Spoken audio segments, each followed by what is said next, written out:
అందరికీ స్వాగతం. ఈరోజు మనం ఆచార్య విజయానంద్ గారు రాసిన నీ జీవితంలో సద్గురువు పాత్ర, ప్రాధాన్యత అనే పుస్తకంలోని కొన్ని కీలకమైన భాగాలను చూడబోతున్నాం. అవును.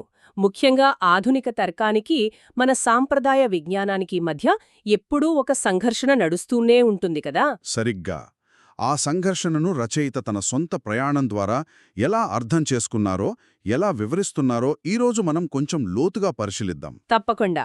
అసలు ఈ చర్చను మొదలుపెట్టడానికే పుస్తకం ముందు మాటలో రచయిత చెప్పిన 2 ఉదాహరణలు నాకు చాలా ఆసక్తికరంగా అనిపించాయి. ఆ గుమ్మడికాయ, కుంకుమ గురించి చెప్పినవి కదా. అవే, ఇంట్లో పెద్దవాళ్లు ఇంటికి దిష్టి తగలకుండా గుమ్మడికాయ కట్టండ్రా అనో, నుదుటిన కుంకుమ పెట్టుకో మంచిది అనో చెబుతుంటారు.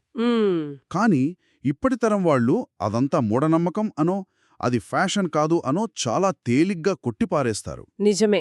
మనందరి ఇళ్లలో ఇలాంటి సంభాషణలు చాలా కామన్. అసలెందుకిలా జరుగుతోంది? వేల ఏళ్ల నుంచి వస్తున్న ఒక ఆచారాన్ని మనమింత తేలిగ్గా ఎందుకు తిరస్కరిస్తున్నాం? మీరు లేవనెట్టిన ఈ ప్రశ్నతోనే రచయిత తన వాదనను మొదలుపెడతారు.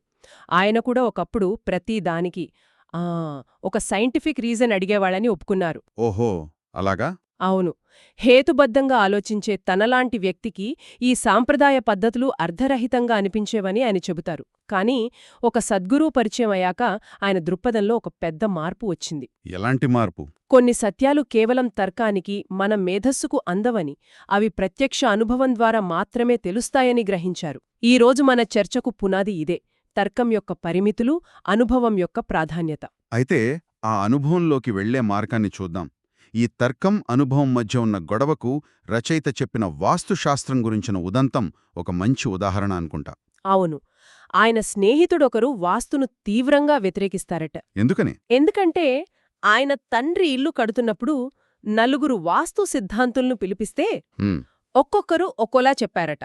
అంటే ఒకరు చెప్పిన దానికి మరొకరు చెప్పిన దానికి పొంతన లేదా? అస్సలు లేదు. దాంతో విసుగొచ్చి ఆ శాస్త్రమే ఒక బూటకం అని ఆయన స్నేహితులు నిర్ధారణకొచ్చేశాడు. ఇక్కడే రచయిత ఒక కీలకమైన విషయాన్ని ప్రస్తావించారు. ఆయనేమంటారంటే, ఏ రంగంలోనైనా నిపుణులతో పాటు తమ స్వలాభం కోసం ఆ రంగాన్ని వాడుకునేవాళ్లు కూడా ఉంటారు. కరెక్ట్. బహుశా వాస్తు చెప్పేవాళ్లలో 95% మందికి పూర్తి అవగాహన లేకపోవచ్చు, లేదా వాళ్ళు దాన్ని ఒక వ్యాపారంగా చూస్తూ ఉండొచ్చు. కానీ ఆ 95% మంది వల్ల నిజమైన జ్ఞానం ఉన్న మిగిలిన 5% మందిని ఆ శాస్త్రాన్నే తప్పుపట్టడం ఎంతవరకు కరెక్టని రచయిత ప్రశ్నిస్తున్నారు. మంచి పాయింట్. కొంతమంది నకిలీ వైద్యుల వల్ల మనం మొత్తం వైద్యశాస్త్రాన్ని తిరస్కరించం కదా? సరిగ్గా అవే. కొంతమంది మోసగాళ్ల వల్ల వేల సంవత్సరాల నాటి ఒక విజ్ఞానాన్ని పూర్తిగా కొట్టిపారేయడం అవివేకమవుతుందని ఆయన వాదన. కానీ ఇందులో ఒక ప్రాక్టికల్ సమస్య ఉంది గదా. అసలైన 5% మందిని ఎలా గుర్తించాలి? ఏది నిజమైన శాస్త్రమో ఏది మోసమో తెలియనొక సాధారణ వ్యక్తికి అన్నిటినీ కొట్టిపారేయడమే ఈజీ కదా. ఖచ్చితంగా. అందుకే రచయిత బయట ఎవర్నో నమ్మే ముందు మనల్ని మనం ప్రశ్నించుకోమంటారు. మనల్ని మనమా? అవును. ఒక విషయంపై అభిప్రాయం చెప్పే ముందు ప్రతి ఒక్కరూ తమను తాము 3 ప్రశ్నలు వేసుకోవాలని సూచిస్తున్నారు. ఓకే, ఏంటవి? మొదటిది, ఈ విషయం మీద నాకు పూర్తి అవగాహన ఉందా? రెండవది, నేను దీనిని అనుభవం ద్వారా తెలుసుకున్నానా, లేక కేవలం ఇతరులు చెప్పింది విని మాట్లాడుతున్నానా? ఇక మూడవది, ఇది చాలా ముఖ్యం, తెలియని దాన్ని తెలుసుకుందామనే ఉత్సాహం, ఒక ఓపెన్నెస్ నాలో ఉన్నాయా? ఈ ప్రశ్నలకు నిజాయితీగా సమాధానమిచ్చుకుంటే మన అహం పక్కకు జరిగి నేర్చుకోవడానికి మార్గం సులభమవుతుంది అంటారు. సరిగ్గా. అందుకే రచయిత ఈ ఆధ్యాత్మిక ప్రయాణానికి ఒక ముఖ్యమైన షరతు పెట్టారు. అదేంటి? నేను చెప్పాను కదా అని ఏదీ గుడ్డిగా నమ్మవద్దు. దాన్ని నీవు అనుభవపూర్వకంగా తెలుసుకున్నప్పుడే నమ్ము. ఇది చాలా శక్తివంతమైన వాక్యం. అవును. ఆయన సైన్స్కు, ఆధ్యాత్మికతకు మధ్యున్న తేడాను కూడా స్పష్టంగా చెప్పారు. సైన్స్లో ప్రతిదానికి ఒక కారణముంటుంది, ఆధ్యాత్మికతలో అనుభవం మాత్రమే ఉంటుంది. ఆయన మాటల్లోనే చెప్పాలంటే, వే సైన్స్ ఎండ్స్ దేర్ స్పిరిచువాలిజం స్టార్ట్స్. అంటే మన తర్కం ఎక్కడ ఆగిపోతుందో అక్కడ ఆధ్యాత్మిక అనుభవం మొదలవుతుంది. అవును. అయితే ఈ అనుభవాన్ని మనం సొంతంగా పొందలేమని, దానిని అందించగల ఏకైక వ్యక్తి సద్గురువు మాత్రమే అని రచయిత బలంగా నమ్ముతారు. సరే, అయితే ఆ అనుభవం అంటే ఏంటి? దాన్ని పొందడానికి రచయిత సూచించిన మార్గమేమిటి? పుస్తకంలో యోగా గురించి చాలా లోతైన విశ్లేషణ ఉంది కదా. సరిగ్గా చెప్పారు. చాలామంది యోగా అంటే పార్కుల్లో చేసే శారీరక వ్యాయామం, కొన్ని ఆసనాలు వేయడం అనుకుంటారు. నిజమే, చాలామంది అలాగే అనుకుంటారు. కానీ అది యోగాలో ఒక చిన్న భాగం మాత్రమే. యోగ పితామహుడు పతంజలి మహర్షి మనకు అష్టాంగ యోగాను అందించారు. అష్టాంగ యోగా అంటే 8 అంగాలు. అవును, పేరులోనే ఉన్నట్టు యోగా అంటే 8 అంచెలతో కూడిన ఒక సమగ్రమైన మార్గమన్నమాట. ఓకే, అవేంటి? మొదటి 2 యమ, నియమ. ఇవి మన ప్రవర్తనకు, నైతిక నియమాలకు సంబంధించినవి. ఆ తర్వాత ప్రాణాయామం, ప్రత్యాహారం, ఆసన, ధారణ, ధ్యానం మరియు చివరిది సమాధి. మ్మ్. అయితే ఇక్కడే రచయిత గురువుగారు ఒక విప్లవాత్మకమైన విషయాన్ని చెప్పారట. ఏమిటది? సాధారణంగా అందరూ 1 నుంచి 8వ మెట్టు ఎక్కడానికి ప్రయత్నిస్తారు కదా. కానీ ఆయన గురువుగారు ఏం చెప్పారంటే, మొదట 8వ మెట్టు అయిన సమాధి స్థితిని అర్థం చేసుకుంటే మిగిలిన 7 మెట్లు చాలా సులభమవుతాయని. ఆశ్చర్యంగా ఉంది. అంటే కింది నుంచి పైకి కాకుండా పైనుంచి కిందికి నమ్మంటున్నారా? ఇది చాలా విరుద్ధంగా ఉంది గదా, ఎందుకలా? దానికొక బలమైన కారణముంది. దీన్ని ఒక రివర్స్ ఇంజనీరింగ్ పద్ధతి అనుకోవచ్చు. Reverse engineering. అవును, మన గమ్యం ఏమిటో మనకు స్పష్టంగా తెలిస్తే అక్కడికి చేరే మార్గం చాలా సులభమవుతుంది. యోగ యొక్క అంతిమ లక్ష్యం సమాధి స్థితిని చేరుకోవడం. ఓకే. ఆ స్థితి ఎలా ఉంటుందో, దాని శక్తి ఏమిటో మొదట అర్థం చేసుకుంటే మిగిలిన 7 అంగాలు ఎందుకు పాటించాలో మనకు క్లారిటీ వస్తుంది. లేకపోతే ప్రాణాయామం కేవలం శ్వాస వ్యాయామంగా మిగిలిపోతుంది. ఇది వినడానికి చాలా ఆసక్తికరంగా ఉంది. సరే, అయితే రచయిత దృష్టి పెట్టిన కొన్ని ముఖ్యమైన అంగాలను గురించి చర్చిద్దాం. ప్రాణాయామం గురించి మొదలు పెడదామా? తప్పకుండా. ప్రాణాయామం అంటే కేవలం శ్వాస తీసుకోవడం, వదలడం కాదు. మరి ప్రాణ అంటే జీవశక్తి, ఆయామ అంటే నియంత్రించడం. అంటే మన శరీరంలో ప్రవహించే జీవశక్తిని నియంత్రించి దాని అవసరమైన భాగాలకు పంపించే ప్రక్రియ ఇది. ఉదాహరణకు రచయిత ఒక అద్భుతమైన ఉదాహరణ ఇచ్చారు. పక్షవాతం వచ్చిన చెయ్యి ఎందుకు పనిచెయ్యదు? మెడికల్గా చూస్తే ఆ చేతికి రక్త ప్రసరణ ఉంటుంది, ఆక్సిజన్ అందుతుంది. నరాలు కూడా ఉంటాయి. ప్రాణాయామం ద్వారా ఈ జీవశక్తిని మనం నియంత్రించవచ్చని రచయిత చెబుతున్నారు. ఒక్క నిమిషం. అంటే ఈ పుస్తకం ప్రకారం మన ఆయుష్షు నేరుగా మన శ్వాస వేగానికి ముడిపడి ఉందన్నమాట. అవును, ఖచ్చితంగా. ఇది చాలా పెద్ద విషయం.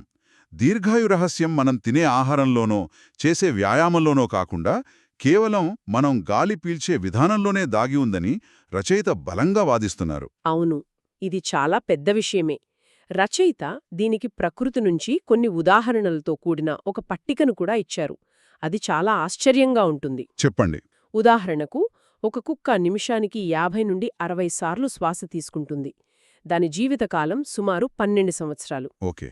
మనం అంటే మనిషి నిమిషానికి 12 నుండి 15 సార్లు శ్వాస తీసుకుంటే మన సహజ జీవితకాలం 160 సంవత్సరాలు అని పుస్తకంలో ఉంది. 160 సంవత్సరాలా? అవును. ఇక తాబేలు నిమిషానికి 5 నుండి 8 సార్లు మాత్రమే శ్వాస తీసుకుంటే దాని జీవితకాలం 500 సంవత్సరాలు. ఒక రకమైన పాము అయితే నిమిషానికి 3-4 సార్లు మాత్రమే శ్వాస తీసుకుని 1000 సంవత్సరాలు జీవిస్తుందట. అద్భుతం. అంటే శ్వాస ఎంత నెమ్మదిగా ఉంటే ఆయుష్షు అంత ఎక్కువగా ఉంటుంది. సరిగ్గా అదే. అందుకే పూర్వం ఋషులు, మునులు ప్రాణాయామం ద్వారా శ్వాసను నియంత్రించి 100 సంవత్సరాలు జీవించేవారని రచయిత వాదన. ఇది వినడానికి ఆశ్చర్యంగా ఉన్నా నాలోని తర్కం మళ్ళీ అడ్డొస్తుంది. శాస్త్రీయంగా చూస్తే తాబేలు జీవక్రియ అంటే మెటబాలిజం చాలా నెమ్మదిగా ఉంటుంది, అందుకే ఎక్కువ కాలం బతుకుతుంది. నిజమే. మరి రచయిత దాన్ని ప్రాణశక్తి కోణంలో చూస్తున్నారు. ఈ 2 దృష్టికోణాలను ఎలా కలపాలి? ఇది చాలా మంచి ప్రశ్న. రచయిత ఉద్దేశ్యం ప్రకారం సైన్స్ దేనినైతే మెటబాలిజం అని పిలుస్తుందో, యోగశాస్త్రం దాన్నే ప్రాణశక్తి ప్రవాహమని వివరిస్తుంది. అంటే పేర్లు వేరు కాని ప్రక్రియ ఒకటేనా? ఒక రకంగా చెప్పాలంటే అంతే. సైన్స్ ఏమి జరుగుతోంది అని వివరిస్తే, యోగశాస్త్రం దాన్ని ఎలా నియంత్రించాలి అనే మార్గాన్ని చూపిస్తుంది. ప్రాణాయామం ద్వారా మనం మన జీవక్రియను స్పృహతో నియంత్రించవచ్చనేది ఇక్కడి పాయింట్. అర్థమైంది. ఇక తర్వాతి ముఖ్యమైన అంగం ప్రత్యాహారం. ఈ పదం కొంచెం క్లిష్టంగా ఉంది. దీన్ని రచయిత ఎలా వివరించారు? దీన్ని అర్థం చేసుకోవడానికి రచయిత ఒక అద్భుతమైన కంప్యూటర్ అనాలజీ వాడారు. మన శరీరాన్ని ఒక కంప్యూటర్తో పోల్చారు. ఓహ్, ఎలా? మన 5 జ్ఞానేంద్రియాలు అంటే కన్ను, ముక్కు, చెవి, నాలుక, చర్మం. ఇవి కంప్యూటర్కుండే కీబోర్డ్, మౌజ్ లాంటి ఇన్పుట్ యూనిట్స్. అంటే మనం చూసేవి వినేవి అన్ని ఇన్పుట్ అన్నమాట. అవును. ఈ సమాచారమంతా లోపలికి వెళ్తుంది. మన మెదడు ఒక CPU లాంటిది. అది ఈ సమాచారాన్ని ప్రాసెస్ చేస్తుంది. ఇక మన చేతులు, కాళ్ళు లాంటి కర్మేంద్రియాలు అవుట్పుట్ యూనిట్స్. ఆసక్తికరంగా ఉంది. అంటే మనమిచ్చే ఇన్పుట్ పైనే మన అవుట్పుట్ ఆధారపడి ఉంటుందన్నమాట. ఖచ్చితంగా. మనం కంప్యూటర్కు చెత్త డేటా ఇన్పుట్గా ఇస్తే చెత్త ఫలితం అవుట్పుట్గా వస్తుంది. గార్బేజ్ ఇన్ గార్బేజ్ అవుట్ అంటారు కదా. అవును. అలాగే మన జ్ఞానేంద్రియాల ద్వారా మనం ఎలాంటి సమాచారాన్ని మెదడుకు పంపిస్తామో మన ఆలోచనలు, మన పనులు అంటే మన అవుట్పుట్ అలానే ఉంటుంది. మనం రోజంతా హింస, ద్వేషం ఉన్న వార్తలు చూస్తూ ఉంటే మన ఆలోచనలు కూడా నెగటివ్గా మారతాయి. నిజమే. ప్రత్యాహారం అంటే సింపుల్గా చెప్పాలంటే మన ఇంద్రియాలను బయటి ప్రపంచం నుంచి వెనక్కి మళ్లించి మనలోకి అనవసరమైన నెగటివ్ సమాచారం వెళ్లకుండా ఒక ఫిల్టర్ పెట్టడం. ఇది వినడానికి సులభంగా ఉన్నా ఆచరణలో చాలా కష్టం. ముఖ్యంగా ఈ డిజిటల్ యుగంలో. అవును. సోషల్ మీడియా నోటిఫికేషన్లు, బ్రేకింగ్ న్యూస్ అలర్ట్స్తో మన ఇంద్రియాలపై నిరంతరం దాడి జరుగుతూనే ఉంటుంది. ఈ ఇన్పుట్ కంట్రోల్ దాదాపు అసాధ్యమనిపిస్తుంది.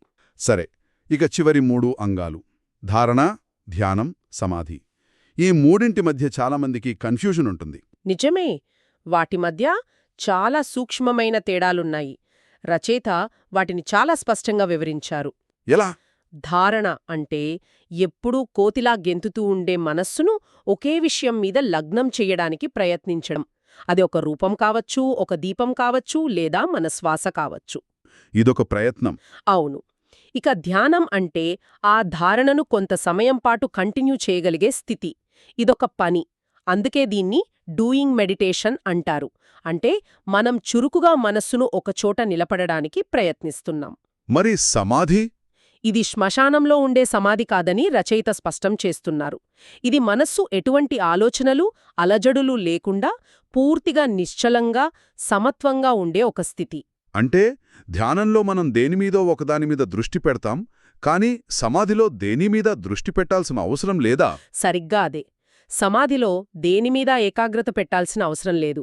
ఏ ప్రయత్నం చేయాల్సిన అవసరం లేదు. కేవలం ఊరికే ఉండటం. రచయిత దీన్ని అకర్మ లేదా నాన్ డూయింగ్ స్థితి అని అంటారు. Non doing. ఒక స్టేట్ ఆఫ్ బీయింగ్. ఈ స్థితి చాలా శక్తివంతమైనదని, ఈ స్థితిలో ఉన్నప్పుడు మన వ్యక్తిగత శక్తి అనంతమైన విశ్వశక్తితో అంటే కాస్మిక్ ఎనర్జీతో కనెక్ట్ అవుతుందని రచయిత చెబుతున్నారు. ఆలోచనలు ఆగిపోయినప్పుడు అపారమైన శక్తి మనలోకి ప్రవహిస్తుంది. సరిగ్గా. మొత్తానికి ఈ విశ్లేషణ అంతా మనల్ని ఎక్కడికి తీసుకువెళుతోంది? మనం ప్రాణాయామం, ప్రత్యాహారం, ధ్యానం గురించి మాట్లాడుకున్నాం. ఇదంతా చివరికి పుస్తకం యొక్క ప్రధాన శీర్షిక అయిన సద్గురువు పాత్రతో ఎలా ముడిపడి ఉంది? మనం చర్చించుకున్న అంశాలన్నింటినీ కలిపితే రచయిత వాదన స్పష్టమవుతుంది. యమ, నియమాలతో మొదలుపెట్టి, ప్రాణాయామంతో ప్రాణశక్తిని నియంత్రించి, ప్రత్యాహారంతో ఇంద్రియాలను లోపలికి మళ్లించి, ధారణ, ధ్యానం అనే మెట్లెక్కి చివరికి సమాధిస్థితిని చేరుకోవాలి. అవును. అయితే ఇక్కడే అసలు విషయముంది. రచయిత ప్రకారం ఈ నాన్ డూయింగ్ లేదా ఊరికే ఉండే స్థితిని పుస్తకాలు చదివో, స్వంతంగా ప్రయత్నించో సాధించడం దాదాపు అసాధ్యం. ఎందుకు అసాధ్యం? ఎందుకంటే దానికి ఒక అనుభవజ్ఞుడైన సద్గురువు మార్గదర్శకత్వం తప్పనిసరి. అంటే సద్గురు కేవలం ఒక టీచర్ కాదన్నమాట. కాదు. రచయిత ఉద్దేశం ప్రకారం సద్గురు అంటే కేవలం జ్ఞానాన్ని బోధించే ఉపాధ్యాయుడు కాదు. ఆయన ఆ శక్తిని లేదా అనుభవాన్ని నేరుగా శిష్యునికి ప్రసారం చేయగల సామర్థ్యమున్న వ్యక్తి. ఒక రకమైన ఎనర్జీ ట్రాన్స్ఫర్ లాగానా? అవును, అలా అనుకోవచ్చు. ఇదొక టెక్నిక్ నేర్పించడం కాదు. వెలుగుతున్న కొవ్వొత్తి మాత్రమే మరో కొవ్వొత్తిని వెలిగించగలదు. అలాగే ఆ సమాధి స్థితిలో ఇప్పటికే ఉన్న సద్గురువు మాత్రమే మరొకరిని ఆ స్థితిలోకి తీసుకువెళ్లగలరు. అందుకే ఆయన పాత్ర అంత కీలకమని రచయిత నమ్ముతారు. ముగింపుగా ఈ చర్చలోని ముఖ్యాంశాలను ఒకసారి చూద్దాం. మొదటిది, మన సాంప్రదాయ విజ్ఞానాన్ని పూర్తిగా అర్థం చేసుకోకుండా కేవలం ఆధునిక తర్కం పేరుతో తిరస్కరించకూడదు. అవును. రెండవది, ఆధ్యాత్మిక రంగంలో నిజమైన అవగాహన వాదించడం వల్ల రాదు. అది ప్రత్యక్ష అనుభవం ద్వారా మాత్రమే సాధ్యం. ఇక మూడవది, యోగా అంటే కేవలం ఆసనాలు కాదు, అది మనస్సు, శరీరం, ప్రాణశక్తి అన్నింటికీ సంబంధించిన ఒక సమగ్రమైన అష్టాంగ మార్గం. దాని అంతిమ గమ్యం సమాధి అనే చేయని స్థితిని చేరుకోవడం. దానికి ఒక సద్గురువు మార్గదర్శకత్వం అవసరమని ఈ మూలాలు చెప్తున్నాయి. కరెక్ట్. శ్రోతలను ఆలోచింపజేసే ఒక తుది ప్రశ్నతో ఈ చర్చను ముగిద్దాం. తప్పకుండా. ఈ మూలాల ప్రకారం మానసిక స్పష్టత కోసం మన ఇంద్రియాల ద్వారా లోపలికి వెళ్లే ప్రతికూల ఇన్పుట్లను మనం ఫిల్టర్ చేయాలి. దీన్నే ప్రత్యాహారం అన్నారు. హ్మ్. మరి నిరంతరం డిజిటల్ సమాచారంతో, సోషల్ మీడియా నోటిఫికేషన్లతో, ఇంద్రియాలను ఉద్దీపనలతో ముంచెత్తుతున్న నేటి ఆధునిక ప్రపంచంలో ఒక ఆధునిక ప్రత్యాహారం లేదా సెన్సరీ డైట్ ఎలా ఉంటుంది? మంచి ప్రశ్న. అంతంలేని ఈ ఇన్పుట్ల ప్రవాహంలో ఒకరు తమ మనసులోకి వెళ్లే సమాచారాన్ని ఫిల్టర్ చేయడం ఎలా మొదలుపెట్టగలరు? ఈ ప్రశ్నతో కాసేపు ఆలోచించండి.